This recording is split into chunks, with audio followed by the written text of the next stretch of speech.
Hey everyone, welcome to this new GTA 6 Empire video. Today, we're diving into our in-depth analysis of what will likely be GTA 6's police system. Announced as an extremely intelligent police force, something never seen before in a video game. Don't forget to subscribe if you enjoy the content and leave a like. Enjoy the video. Today, we're really going to dive into what this future police system, GTA 6's crime system, could be.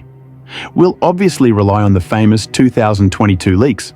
We'll try to dissect some patents filed by Take-Two, and above all, we'll see how much Red Dead Redemption 2's experience served as a blueprint, an experimental ground for what's coming. The stakes are enormous because all the indicators point in this direction. We're not just talking about a small, simple update for GTA 5, offering merely prettier graphics. No, we're discussing a complete overhaul of what it truly means to be a criminal in an open world. This might be the end of the all-powerful criminal who pulls a rocket launcher from his pocket and the beginning of the hunted fugitive who really has to think before acting. To truly grasp the revolution that's coming, I think we really need to remember where we came from. This somewhat magical police system in GTA 5, how exactly did it function? Why did the police always seem to know my location, even when I was hidden deep in an underwater cave? It's because they were. In a way, they were telepathic. The game used a very simple mechanism, what's called a spawning system. As soon as the player committed the slightest crime, hop, the game knew he was guilty. So it would simply make police cars appear, spawn, within an invisible radius around him. No matter if there were witnesses, no matter the logic, it was instantaneous and omniscient. So the NPCs we would sometimes see pulling out their phones to call the police, it was an illusion, a facade, a mere staging to mask a system which, at its heart, was truly artificial. It gave the impression that there was some logic, but underneath, the actual mechanism was much more direct. Oh, yes, I understand. That's why we had this strong impression that the police force was not merely a force of order, but instead a sort of collective consciousness, a divine entity that knew absolutely everything. That's exactly it. She wasn't looking for the culprit. She already knew that it was you, and that has a huge and direct consequence on the behavior of the police officers involved. What do you mean? Well, they weren't just individuals. They didn't have a survival instinct. It was truly a force of nature, a sort of collective hive mind, if you want to call it that, programmed for one single solitary objective, to neutralize you, no matter the cost. They've often been compared to the Flood from the Halo series. They throw themselves at you without any consideration for their own safety, for their very lives. Oh, but that's so true. I remember those chases where it was almost a comedic spectacle. You'd look behind you and see a pileup of 10 police cars that had exploded trying to follow you on a too tight turn. And the result of all that is that once the chase started, the options were still very limited. Was binary? Yes, that's right. It was either death, or you had to manage to escape that famous zone that was blinking on the map. Changing your car, changing your clothes, it was absolutely useless. It offered that very immediate, very spectacular pleasure, that chaos you were talking about, but in terms of its gameplay depth, it was very, very limited. We never had the feeling that we were outsmarting a real police strategy. No, you were fleeing an abstract force. For many players, by the way, it was a regression from the nuance that GTA 4 had managed to achieve back then. And then in 2018, there was an earthquake. Red Dead Redemption 2 arrived and absolutely swept everything away. That's where the change in philosophy really started. Red Dead 2 introduced this mechanic, which on paper seemed quite simple and completely revolutionized the witness system. A complete paradigm shift. The concept is simple yet brilliant. The police are no longer all-knowing. For a crime to be reported, a character, an NPC, must first be there to witness the scene. They absolutely have to see you. Which is already a big change. But that's only the first step, you know? Because then this witness, he had to physically run or ride a horse to the nearest sheriff's office to go and raise the alarm. And that's where the game changes. That's where things get interesting, because it creates a new gameplay phase that didn't exist before. Suddenly, a window of opportunity opens where you can intercept this witness. Exactly. And you had a choice. You could threaten him to keep him quiet, try to persuade him, give him money, or be a little more radical to ensure his silence. Or to be a bit more radical, exactly. Every single crime, even the very smallest one, potentially became the start of a small story, of a micro-adventure. That's insane. And the game added yet another layer of complexity that was brilliant: the mask. If Arthur Morgan committed a crime with his face masked, the witness could still go and see the sheriff. Oh yeah. An investigation was launched. The authorities arrived at the scene of the crime, but no one knew who the perpetrator was. Your identity was kept a secret. So as long as you could escape without being identified.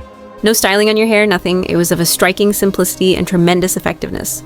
And this system, it's what has enabled what developers love to call emergent storytelling. These unique stories that are not pre-written by scriptwriters, but which are born directly from the player's actions and the reactions of the world around them. There's an example in the sources, a personal anecdote that illustrates this perfectly. Oh yes, this story really stuck with me. It illustrates so well the power of this system. It was right at the start of the game. I was broke, I didn't have a dime, I was just strolling through Valentine, and by accident, truly not on purpose, I bumped into someone in the street. A trifle, something that happens all the time. Hold on, just a minor collision. And that's the starting point of this whole story. How could it possibly escalate to this extent? That's the peculiar magic of this system. The man I had bumped into started screaming. Another passerby heard, saw the scene, and immediately called the sheriff. And before I could even fully grasp what was happening, the entire town was after me for a simple shove. It was a completely insane domino effect. Absolute panic, I imagine.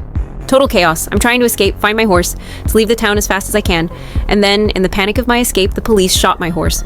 Oh no! And then, this was no longer a game, it was a real loss. An emotional loss. A loss of gameplay. It was a personal tragedy, truly. Losing your horse in Red Dead Redemption 2? That's one of the worst things that can happen. You spend so many hours building a connection with him, I totally get it. In just 1 second, you went from being a simple visitor to public enemy number one. Exactly. I found myself a fugitive, dirty, without a horse, with a bounty on my head. I was forced to live in the woods, on the fringes of society, hunting to survive, avoiding the roads. I ended up taking shelter in a cave to escape a patrol that was hunting me.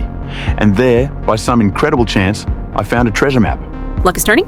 There, I followed the clues, solved the riddles. I finally found the loot, and it's this money, the treasure's gold, that allowed me to pay my bounty and to finally set foot in town as a free man.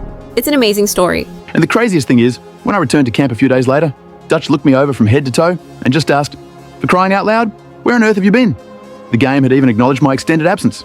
It's such a personal, so memorable adventure, and it was only possible thanks to this crime system, which is nuanced and has depth. The same situation in GTA 5, that skirmish, would have resulted in my death in 2 minutes, shot by 50 cops who appeared out of nowhere. End of story. That's precisely where the difference lies. The system in Red Dead 2 doesn't merely punish the player. It creates compelling stories, it generates drama, tension, and unexpected plot twists. So, the question that everyone is asking themselves, are there any concrete reasons? Any proof to suggest that GTA 6 is going to follow this route and abandon the GTA 5 model? Absolutely. And our best leads, our strongest indicators, come from the famous development leaks from September 2022. We should clarify, of course, it was a work-in-progress version, a development build, nowhere near being the final game. Of course, you have to take that with a grain of salt. But even at this early stage, the images and videos paint a trajectory that is very, very clear. What's this trajectory? Everything indicates that GTA 6 takes the foundations of Red Dead 2 and transposes them, adapting them to a modern world. A world filled with smartphones, surveillance cameras, social networks, and chases at 200 miles an hour. The basic philosophy remains, but the subplots change radically. Okay, so let's start with the most obvious, the Witness. The Witness version 2.0. Do we have confirmation that he will be back? We're almost entirely certain. The leaks showed interface elements, on-screen text that very clearly mentioned witnesses' encounters before the police arrived. Which seems to confirm the death of the telepathic police. That's already an excellent news. But there's a really significant difference compared to Red Dead 2. A difference that truly changes everything. In the Old West, a witness would have to run a marathon just to find a sheriff. In Leonida, in 2025, everyone has a smartphone right in their pocket. We saw this in detail in the very first trailer. Social media, live streams, these are at the very heart of the game's satire and its universe. So that means that the window of opportunity to intercept a witness will be much, much shorter. It will be infinitely shorter. The reaction time will be almost instantaneous. The tension will no longer come from the race to catch a man on horseback. The tension will come from the urgency to act within mere seconds, to identify him quickly in the crowd, to prevent him from dialing 911 or disappearing before the end of his call. This is an entirely new type of pressure. We're transitioning from a manhunt to instant crisis management. Exactly. All right, so witnesses are more responsive, more dangerous, but that doesn't solve the other major absurdity in Grand Theft Auto 5. I'm thinking of that specific moment, we've all experienced it, when we get pulled over for running a red light, and instinctively we pull a rocket launcher from our back pocket. Do we have any information regarding the eventual end of this Mary Poppins-like arsenal? Mary Poppins' arsenal. That expression is just perfect. And yes, this is one of the biggest changes, and certainly one of the most exciting ones, confirmed by the leaks. No more infinite, invisible inventory. We're heading towards a system that's much more realistic and much more constraining. Meaning? I wouldn't be able to constantly carry 15 assault rifles, 4 sniper rifles, and a minigun on me anymore. No, and quite the opposite. The leaks clearly showed a weapon wheel system. We would be limited to 2 main weapons. For example, a rifle and a shotgun, 2 sidearms, and a throwable item like a grenade. That's it. And most importantly, the detail that changes it all, what you're wearing, will be visible on your character. Your rifle will be on your back, your pistol at your waist, not in a parallel dimension. But that changes absolutely everything for preparation and immersion. Completely. The implications are immediately clear. You won't be able to improvise a slaughter by pulling a random weapon from your pants. You'll need to plan. And this is where the famous duffel bags, those sports bags we saw in the leaks and in the trailer, truly make perfect sense. Exactly. They won't just be used to transport the loot from a robbery. They will also, and more importantly, be used to carry the necessary equipment for that heist. The idea of your character packing their bag in the morning, thinking, today will I need a sniper rifle or a shotgun, is both brilliant and so much more immersive. Crime is now a deliberate act, more tactical and far less impulsive. You don't just get caught up in a robbery, you meticulously prepare it. And in addition to human witnesses with their smartphones, the leaks have revealed a different kind of spy, more discreet, yet just as dangerous. The surveillance cameras. Yes, we very clearly saw in certain indoor scenes the vision cones that were emanating from these cameras, from the CCTV systems. It's an additional layer of surveillance, a digital witness that never sleeps and isn't afraid. We've already had a small preview of this in the Cayo Perico heist on GTA Online, where we needed to avoid the cameras. But here, it seems to be integrated into the open world systemically, everywhere. It immediately makes me think of stealth games like Hitman or even Cyberpunk. Every single store, every warehouse, every alleyway becomes a little puzzle to solve. We'll have to identify the blind spots, and perhaps we can hack into the systems to create some diversions. We can even imagine going further than that. Perhaps we'll need to, after committing a crime, return to the scene to destroy the video recordings, to completely erase our tracks, just like in a real bank heist movie. That'd be incredible. This logically brings us to artificial intelligence. Because witnesses and cameras are good, but we need police capable of reacting intelligently to this information. There's been a lot of discussion around a very specific patent filed by Take-Two, a patent for an advanced virtual navigation system. What does that mean in simple terms? Basically, this means that NPCs, and therefore the police, will drive much more intelligently and realistically. No more comical pile-ups at every street corner during a chase. The AI will be much better at the wheel. So that means they won't be content to just blindly follow us in single file until they crash. We can imagine things that are much more complex, like coordinated maneuvers, one team actively pursuing you while another, having been alerted by radio to your exact direction, will then set up a roadblock a kilometer further on to intercept you. Logical roadblocks that actually make sense, not the ones that just magically pop up right in front of your car. And so, the car chase sequences would evolve into genuine tactical duels, not merely a stock car race.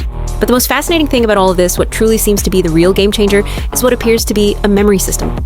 In GTA 5, the moment you lost the police, it was as if the entire world became amnesiac, a total reset. This is an absolutely crucial point.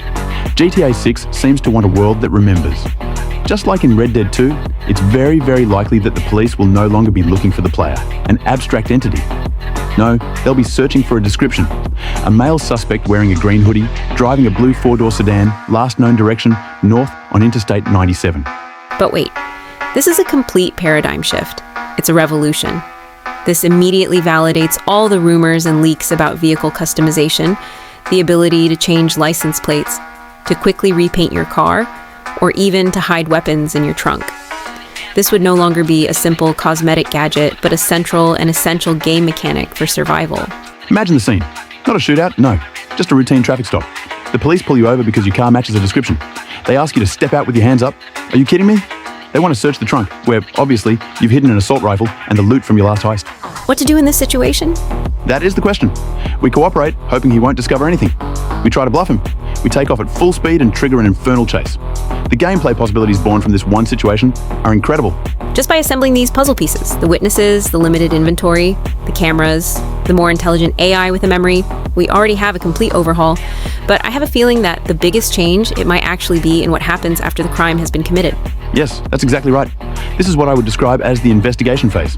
This is the point where the game transforms from an action game into almost a stealth game. To put it simply, in Grand Theft Auto 5, the wanted stars meant just one thing and one thing only. You had to run as fast and as far as possible. That was the only objective. In GTA 6, the police arriving on the scene doesn't mean that they know exactly where you are. It just means that they are arriving at the location of the crime, and that's a fundamental distinction. All right, so let's describe a concrete scenario just to make it perfectly clear. I'm robbing a convenience store. A witness manages to call the police. A countdown appears on the screen. Police will arrive in 30 seconds. I have time to grab the cash, to get out and jump in my car. I drive for 2 blocks, no more, then I park in a dark alley with the engine off. In GTA 5, the police would have just magically appeared at the end of my alley to shoot me down. How would that presumably play out in GTA 6? In GTA 6, the initial police vehicles will quite logically converge upon the convenience store. That's precisely where the crime originally took place. They will proceed to secure the scene, perhaps questioning any witnesses who remained present there, and then, and only then, will they establish a search perimeter and commence methodically patrolling the entire neighborhood. The gameplay completely transforms itself then. We're no longer in a frantic, high-speed pursuit. We're now playing a game of cat and mouse. That's it. A game of hide and seek under very high tension. Picture yourself inside your car, the engine off, deep in this narrow alley. You're holding your breath, watching a patrol car slowly pass by at the far end of the street, its bright spotlight sweeping across the old brick walls. The tension must be at its peak. Exactly. The objective is no longer to outrun them, but to be more cunning, to blend in with the surroundings, to wait for the opportune moment to discreetly disappear. The key word is no longer mass slaughter, it is evasion. And that also means that shootouts, when they occur, will be much rarer, but consequently far more intense, far more deadly. If we get spotted in our hiding place, that's when the situation truly escalates and adrenaline explodes. Absolutely. And to that, we must add the dynamic of the duo between Jason and Lucia, which opens up even more doors. The Bonnie and Clyde inspiration is obvious. During a heist, you can easily imagine one player managing the crowd, keeping the NPCs under pressure, intimidating them so they don't pull out their phones, while the other empties the cash register or the safe. We've seen glimpses of this crowd control mechanic in the leaks, by the way. Yes, witnesses would no longer simply be passive alarm triggers, just a simple true or false. They would become truly active variables that need to be managed. A hostage who's too terrified might not dare to move. But if you turn your back for a second too long, another might try something heroic or completely stupid and mess everything up. Exactly. It reminds me of that famous bank heist mission in GTA 4 where one of the hostages rebels and tries to be a hero. Yes, I remember it very well. But here, it would no longer be a pre-scripted event, written out in advance. It would be systemic, unpredictable. Each crime, each robbery would have its own share of surprises and unforeseen events. There's one last major question we need to address: the consequences. Because getting arrested in the older GTA games, let's be honest, it was just a minor slap on the wrist. You'd lose a bit of money, your ammunition, and you'd magically reappear right in front of the police station, free as a bird, ready to start all over again. Given the much more immersive role-playing direction the game seems to be taking, it's almost certain that the consequences will be much more severe. We all have in mind Lucia's official artwork with that famous electronic ankle bracelet. Yes, it's true. Even though it's likely connected to the initial plot where she's released from prison, it gives us a very strong indication of the game's underlying philosophy, the concept of conditional liberty, of constant surveillance. Could an arrest, for example, prevent us from accessing certain areas of the map for a period of time or even impose a curfew on us? These are speculations, of course, but it's entirely possible. The game could become a constant pressure management, a permanent heat management. We're no longer just managing our health and our finances, but also our criminal record and the pressure from the police. That's it. We would move from a simple action loop. I commit a crime, I flee, I get away, and then I repeat endlessly to a genuine simulation of a criminal's life. A life where every decision has consequences that can follow you for hours and hours of gameplay. So, to summarize, everything indicates that we are moving away from GTA 5's action loop, which was enjoyable but somewhat simplistic, to move towards a genuine crime simulation. A system that rewards careful preparation, stealth, and strategic intelligence, and conversely will make the shoot everything that moves playstyle much more challenging and punitive. And what's brilliant is that this gameplay change perfectly serves the narrative we're imagining for Jason and Lucia. The story of a couple of criminals on the run makes no sense if they can eliminate endless waves of highly trained police without breaking a sweat. To come face to face with a SWAT team, that should be terrifying. It should be a synonym for an almost guaranteed game over, not just another challenge to overcome to earn more experience. The conclusion of all this seems quite clear to me. In Leonida, walls will have ears, passers-by will have smartphones, and the police itself will be designed to be more intelligent, more coordinated, and far more implacable than anything we've known before. And that leaves us with one final thought, a question that I personally find a little bit unsettling. Up until this very moment, in a Grand Theft Auto game, when the police sirens would blare, we would always ask ourselves, okay, how exactly am I going to escape them? That was the sole question, yes. For the very first time in the history of the series, the question might well become, are they simply too intelligent for me to have any chance?